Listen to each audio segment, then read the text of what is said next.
आज आम बनवा चिकेन दम बिरयानी स्पेशल हैदराबाद दम बिरयानी। आ देखु ये आमर पानी फुटुची आउ गोटे हांडी रे गोटे केजी दही भी पकई ठीक अच्छे। आ देखो आम जमी करमती करूँ 5 मिनिट्रे शिखिजे। प्रथमे आपण मसला ने देखु जमी मु नौ सेमती ही आप ने जहाँ जहाँ भी नौ सेटा ने भले कि देखो कौन ये लुण आ लंका पाउडर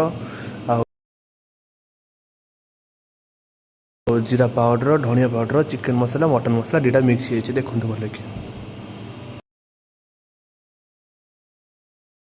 तापर अदा रसुण पेस्ट नहीं कि पकेबे जमी आम पकई गोलाऊँ सेमती देखो ठीक अच्छे। लाइन बाय लाइन नियंतु आराम से ठंडा मेंटेन करूँ किसी भी हड़बड़ होबार ना भल भाव करूँ जमती मिसाऊँ आप सेमती ही मिसातु।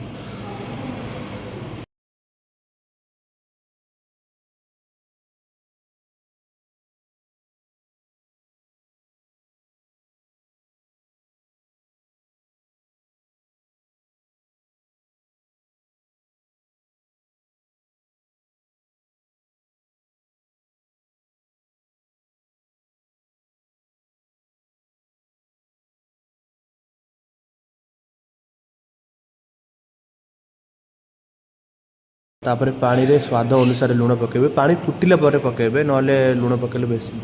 पकई सारा पर देखु आम राइसटा भिगेक रखी जोटा कि 2 घंटा 3 घंटा पूर्व बतरे रखे बासमती राइस आ राइस तो बहुत भेराइटी प्रकार राइस अच्छी बिना राइस आप बासमती राइस रॉयल आने ना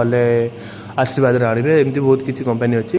तापर जो पानीटा फुटुला जोटार आम लुण टे पकईले से पानी आम ये बासमती राइसटा को पकईदे पकईदे कि समय आम घोड़ेदवा।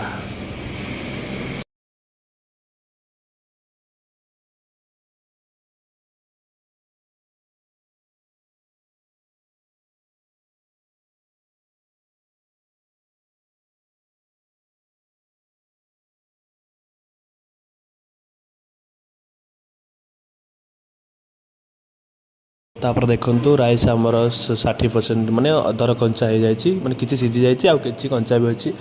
जोट लगे आम ये पकड़े चिकेन सहित राइस भी आमर सीझीज। आपड़ भी एमती पकातु जमती मैंने किसी सीझी पकेबे ना अधिक सीझी पकड़े चिकेन जो सीझीज दम दिखाई राइसटा ताले अधिक सीझीज माने राइस पूरा जाऊ है से लगी मुझे कहूँ 60 कि 70% कर काढ़ु देखिए दर कंचा थी काढ़ी पकेबे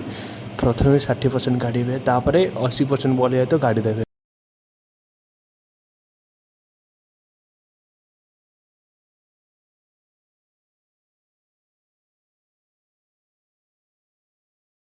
पकई सारापर भाटी लगे आ भाटी लगे सारापर जदि भी आपण घरे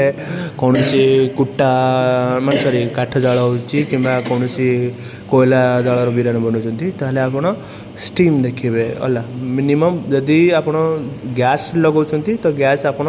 बेसी स्पीड करें कि बेसी कम करें मीडियम रखिए गैस लगे मीडियम